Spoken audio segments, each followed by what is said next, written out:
Disclaimer: Cryptic Chronicles does not condone or support the use or distribution of illegal drugs, and we are in no way pushing anything on anyone. Dimethyltryptamine, or better known as just DMT, is of the most powerful hallucinogenics on the planet and found everywhere throughout nature, as well as in human brains, in animal brains, in plants. It's everywhere. So it's a very natural aspect of our reality. The following are accounts of psychonauts who took DMT and had bad trips.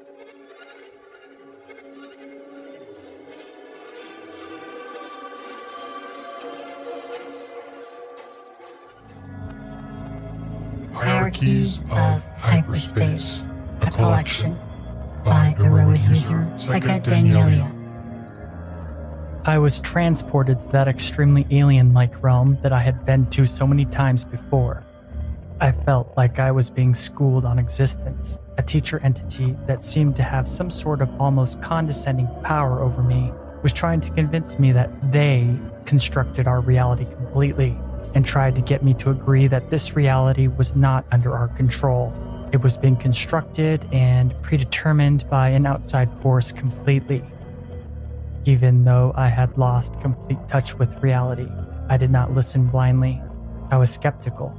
It was not that I disbelieved it, but I didn't believe it either. I always like to keep an open mind when it comes to these sorts of existential matters. The entity was so persistent about trying to convince me. I remained neutral on the matter, but courteous and attentive all the same. I don't know where I was, but I was confronted by a mother entity. She was shapeless, dripping, melting, ugly, terrifying, disgusting, and even smelled bad. I wasn't sure what was going on, but the next thing I knew, she was engaging me in psychic conversation. She had a wallet of some sort and began showing me photographs of her son. I could tell that she loved her son very much. She also had a bunch of his artwork that she was obviously proud of and began showing it to me. The problem was, her son and all of his artwork were also melting, grotesque and disgusting. I could still feel her genuine love for her son and pride in his artwork, but at the same time, no matter how hard I tried to show her love, I couldn't hide the fact that I felt grossed out by her and the entire situation. I could tell that she could tell that I was feeling uncomfortable. When I came down from this trip, I found myself feeling guilty for not being able to feel or give the love that I felt that I should have given her. So I had another hit of DMT and tried to meditate on the experience and its meaning. I tried to send out my purest, most intended form of love to her and every other entity under this umbrella called consciousness. I even tried to physically apologize to her for my reaction to her. I felt a little bit better after that, like I had resolved something. Disturbing encounter with demon-like entity, documented by Primal Wisdom on the DMT Nexus. The last time I vaped DMT, I had possibly the most frightening experience of my life, my psi life and my real life. I broke through into this underground cavern or crypt. The walls were damp and the atmosphere was musty. I could feel things crawling on my feet and the smell of heaviness in the air. I saw at the end of this long hallway a doorway lit by candlelight. I got closer, and once I was standing in the doorway, I could see the room was pretty large, but was completely kaleidoscopic. The walls churned and moved in rhythmic motions, spreading different colors and lights over the entire surface of the room. The floor was even moving. What caught my eye was not the room itself, but this large, grotesque, demonic figure standing at an altar type thing. It was huge, much bigger than me, but its presence was even larger. I could feel how enormously powerful it was. hunched over an altar, it looked as though it was straining not to smash through the roof. I moved closer, even though every molecule of my being screamed, "Turn around and run." It was writing a book, like a ledger. It had this long quill-like pen, and it was scribbling what looked like names. I remember trying to see the book in more detail, and suddenly, I was really close to the beast. I saw my name on it. It was actually just symbols, I think, but still it referred to me. And it freaked me out. I think I asked, or maybe thought, "What the hell are you doing?" And the beast replied quite simply, You have sold your soul, and I am putting your name in the book. This is when I really panicked. The whole room spun faster, and the doorway disappeared. I was really freaking out, and all that kept going through my mind was that my soul belonged to dark evil forces. I couldn't get out of the room, and it swirled faster and faster. I think I blacked out for a bit, but when I opened my eyes, I was eventually starting to come back. I was sweating and sort of lying half on my couch and half on the floor in a heap. All that was racing through my mind was that I had sold my soul. I could still hear whispers, and they kept saying things like, "I sold my soul when I first did DMT, and now it was final." After what seemed like ages, the whispers stopped, and I lay on my couch breathing heavily and shaking. Now, obviously, I'm pretty freaked out and scared to go back, but I've been thinking a lot about this, and my fear now extends to all sides. I mean, I know in reality my soul hasn't been sold to the darker forces out there, but what do you think this means for me? Am I using too many sighs? Personally, I really don't think so. A few trips a year and changa smoked maybe once every 2 to 3 weeks, with a bit of pure spice vaped maybe once a month or 2 months. Has anyone else ever had similar experience?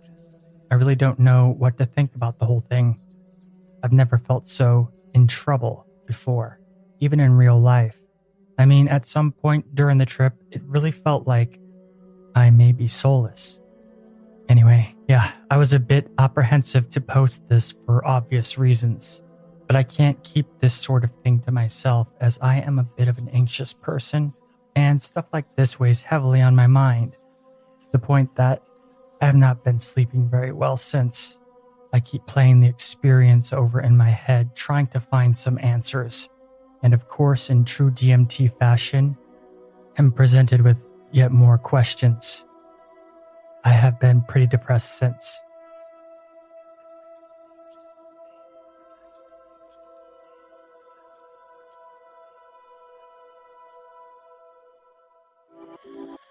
Existential horror, whose author only goes by Barley.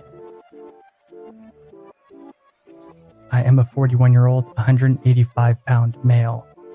Though I have once taken about 20 milligrams of 5-MeO DMT by insufflation, the psychoactive results were negligible.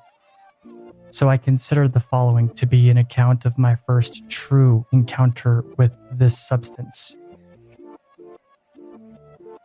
8:31 p.m.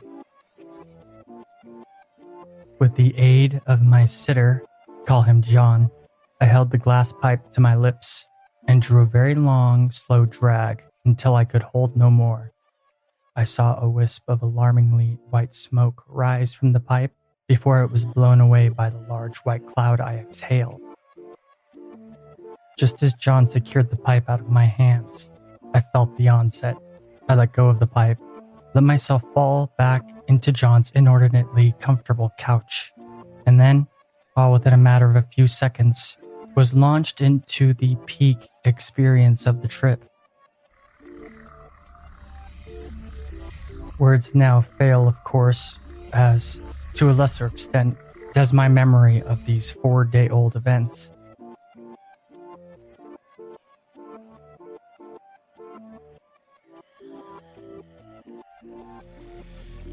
I know that I felt a tremendous surge of energy through my entire body, at first from my heart, Or was it my brain? Exploding out through my extremities, then imploding back, electric chair power, it now seems. Yet, as I imploded back, it was as though I disintegrated, got shuffled, and then lost all concept of my physical body and the physical world surrounding it. Again, this all happened within the first few moments. There was a tremendous sound, that of a tornado or jet engine. The visuals were very jumbled, a swirling, cracked mirror geometry with black and white and yellow and some red. The flag of Maryland in a washing machine, seeming to move, to radiate very fast, yet hardly to change. Mild, as hallucinatory images go. That which was not mild in any way was the emotional, mental, spiritual effect. My entire being, my soul, I suppose, began to scream in anguish, in terror, in horror. This surely was the worst place in the universe for a human soul to be. I can't say why or how or what this was. It doesn't translate to our consensus reality. I just know that it took me utterly and horribly. I wanted to get out of there with every fiber of my being. After what was maybe 2 or 3 minutes of this, I came to believe that I was in fact in hell. Hell, the real place. No red demons with pitchforks, no fire, no frozen lakes, just pure, non-stop, overwhelming spiritual torment. And it seemed to be eternal. I believed not in the way we think normally or have a notion, but rather as an indisputable, immutable truth in the core of my small, small self, that I had made some huge mistake in my life. But, or bartered away my soul, these painful insights peering through the non-stop rage of the whole thing. Then the first real-world image came through. John's face, his eyeglasses oddly askew. He had procured and prepared the powder for me. Therefore, I knew at the time he was no devil. No, he was the devil. The devil exists, and he is John. He tricked me into doing this, and now I am paying with my soul, damned to everlasting existential torment. If not the devil, then maybe some sort of vampire. I was suddenly vaguely conscious of my body again, that I was lying back on the couch with my neck very exposed. I was beginning to come back, to come down, to leave hell. 8:38 p.m. To a slow syncopation, the rage subsided. I still was very frequently overcome by waves of terror, but the spaces in between were familiar and quiet and dark, each one blessedly longer than the last. I noticed that my mouth was open and very dry, my throat sore. I couldn't muster the strength, or the know-how for that matter, to reach for or ask for my glass of water. This predicament got me to think about my hands and fingers, my feet, cold. I was not comfortable with my body position on the couch, but couldn't yet move. My heart was pounding, as was my forehead. I was inhaling vast, deep breaths, then pushing the air out with all the force I could muster, as if I were pushing out the drug, the devil, the experience, anything that could be pushed out. After a few minutes, I knew that I could move my left hand. Its first chore was to rub deeply, slowly, my clenched and throbbing forehead. The terror continued to pass. My ego came roaring back and tried to strategize its way back to ascendancy, encouraging me to lighten up. Hello, Bedford Falls. Hello, you old building and loan. And as to intensity, I figured that 5-MeO DMT is to LSD as LSD is to cannabis, or to become self-conscious, worrying about me, about what the appropriate first words to John might be, wondering what he saw. I was exhausted as I began to feel familiar physiological crutches clicking themselves back into place. The crutches of Dolly never having made as much sense before. I bent one knee, then the other, getting my feet flat on the floor for a time, then letting them slide. I remained frightened. I pleaded with the universe that I might never have to experience that again. I felt mild, occasional tremors run down an arm or leg or side, and the very slightest nausea. I had fasted for 8 hours prior. John had told me before we began that he wouldn't say anything to me until I spoke to him. Perhaps I indulged this. I felt as though I wanted to sleep, but then John's phone rang. 9:30 p.m. John raced to turn down the answering machine, and I mustered a chuckle. "You all right?" he ventured. Yeah, I breathed, and after a moment, that was hell. then John said, You know it's been an hour. I thought it had been somewhat shorter, maybe 40 minutes. He told me that I must metabolize tryptamines such as this at about half the normal rate, that most folks would have been up and conversationable within a half hour. Your throat must be sore. He said as he left to dig up a lozenge, mentholyptus. I also accepted his offer for a cup of chamomile tea, which soon appeared in a mug featuring a Mary Engelbrett illustration and the words, "Snap out of it." John rejoined me on the couch, and I asked him if I had said or done anything in this world during my trip to that one. He smiled and explained to me that I had screamed at the top of my lungs, from the bottom of my guts, nonstop, for about 6 minutes. Mostly no and fuck, and occasionally please. Among the wordless screaming, he continued that I was among the 1 in 6 who physically move during this experience, and that my movement consisted of rocking forward and back, slapping both hands back and forth from the tops of my thighs to my forehead. I noticed that all other furniture, all breakables, anything with a hard edge was now on the far side of a 6-foot radius around me. He hadn't interrupted nor attempted to restrain me at the time, he said, because I didn't seem to be hurting myself, which was true. He told me he had been about 4 or 5 minutes away from calling 911 when I sat up, looked him straight in the face, and screamed with the intention of every shard of my existence that he was the devil and that he should get fucked. Shortly afterwards, sinking silently back into the couch.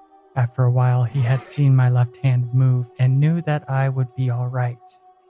He went on to explain that he was not, in fact, the devil, though he had been called the Antichrist by someone several years ago under somewhat similar circumstances.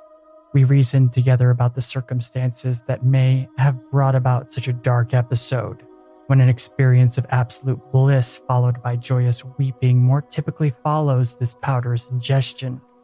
John gently cautioned me off the seductive tracks of fate and design. 10:40 p.m.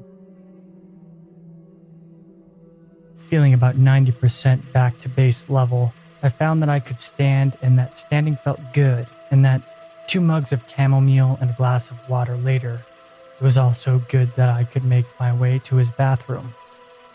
I told John that I hadn't yet been able to decide whether or not to thank him, but that I did appreciate his vigilance. I wasn't yet entirely convinced of his earthly mortality. I got in my car and drove home, avoiding freeways by driving right through the center of town, which, to my delight, had just been festooned with lights for the winter holidays. Arriving home, my wife smiled at me and said offhandedly, So, you shattered? Seeing and hearing from me that I had, in fact, been through hell, she enveloped me with her matchless love and warmth and support, if not entirely understanding. She made me another cup of herbal tea and a slice of peanut butter toast. And we went to bed, with my heart and forehead still pounding, with my palpable fear that should I give over my consciousness to dreaming, I might revisit the terror